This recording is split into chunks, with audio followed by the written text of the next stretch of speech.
जगह ऐसा सुनने को मिल रहा है जहां बीजेपी के कार्यकर्ता नेता बूथ पर कब्जा करना चाहते हैं। मैंने यहां पर एक अधिकारी को देखा, जिस समय मैं गाड़ी में आया उसे होश ही नहीं था क्या कर रहा है। मैं मतदाताओं से कहूंगा कि ज़्यादा से ज़्यादा वोट डालें और ज़्यादा वोट डाल करके इस सरकार को हटाएं। कई जगह ऐसा सुनने को मिल रहा है जहां बीजेपी के कार्यकर्ता नेता बूथ पर कब्जा करना चाहते हैं। कई जगह जो शुरुआती दौर में एजेंट नहीं बनने देना चाहते थे।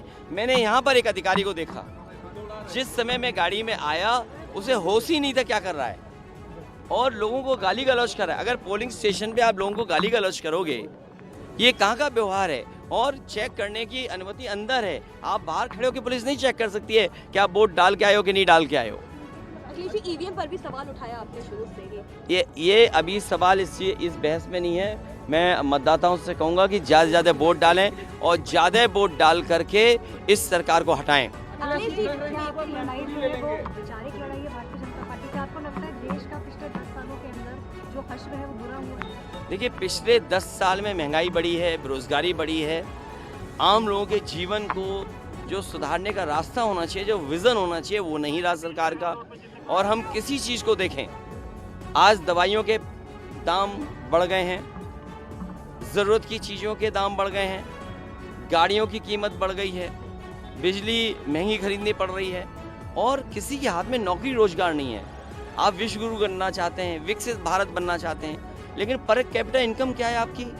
आपके बैंक्स ने लोन माफ़ किया उद्योगपतियों का, बड़े लोगों का। आपने किसानों का लाखों रुपया नहीं माफ़ किया, आपने बड़े बड़े उद्योगपतियों को करोड़ों रुपए माफ़ कर दिया।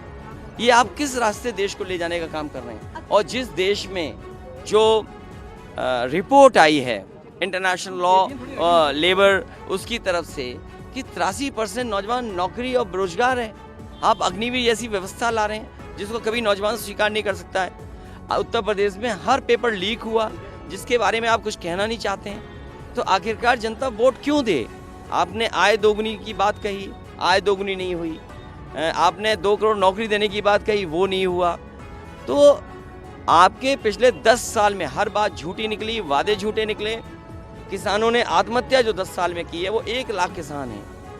आपने 3 काले कानून लाने का काम किया, हजारों किसान आत्महत्या कर लिया। आपने किसानों को थार से कुचला। तो ये कोई किसान न भूलने वाला है, न जनता भूलने वाली है। लोकतंत्र को खतरा पैदा किया है, संविधान को खतरा पैदा किया है। ये चुनाव जहाँ मतदाताओं से मैं कहूँगा एक वोट डाल करके अपनी जीवन की खुशहाली लाने के लिए रास्ते बनाएं, वहीं बाबा साहब भीमराव अम्बेडकर जी का दिया हुआ संविधान उसको बचाने के लिए भारतीय जनता पार्टी के खिलाफ मतदान करें।